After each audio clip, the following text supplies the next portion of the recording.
Žinai, Pranai, aš visada svajojau padėti žmonėms, pasirūpinti kitais. Nu, tai ir galėsi daryti tai. Monika, net jeigu ir Borisas liks šičia, tu vis tiek galėsi taip daryti. Mes atremontuosim tavo prosenelio vaistinę, tai visi padės. Na, aišku, nebent tu nenori dirbti kaime, tai čia jau. Ne, Pranai, visiškai nesvarbu kur. Svarbu, kad būtų žmonių, su kuriais aš galėčiau pasirūpinti. Oi, patikėk, bobutės tavo vaistinę lankys dažniau negu bažnyčia. Aš tau garantuoju. Baig. Rimtai. Aš tik nesuprantu vieno dalyko, kodėl tik dabar. Aš šitiek laiko išvaišiau su tuo Borisu. Nu, o tu dar jo gailiesi. Nu, tu pati pagalvok, kas jisai per žmogus, ką... Nu, pagalvok, jeigu tau nereikia užsiimti tom, ką tu nori.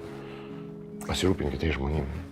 Tu žinai, Pranai, visiškai nesvarbu, kaip dabar pasibaigs, bet aš tokia, kokia anksčiau niekada nebebūsiu.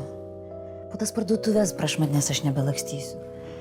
Įrengsim tau pačią moderniausią vaistinę Lietuvoje. Pamatysi. Garantuoju. O padarysim televizorių per visą sieną. Kad žmonėm nebūtų liūdna. Klausyk, televizoriaus nereikia. Kodėl? Nereikia. Nu gerai. Radiją. Pačią didžiausią pasaulyje.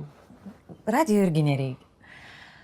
Supranti, žmonės į vaistinę ateina ne tik vaistų nusipirkti. Jie ateina pasikalbėti, rūpesčiais pasidalinti.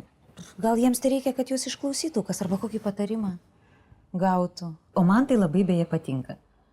Aš norėčiau, kad jie pas mane ateitų kaip į svečius, kur jau kur gera. Nu, aš sakau, o ko tos babulkas laksto visą tą vaistinę? Aš vis niekaip nesuprantu. Pasirodo.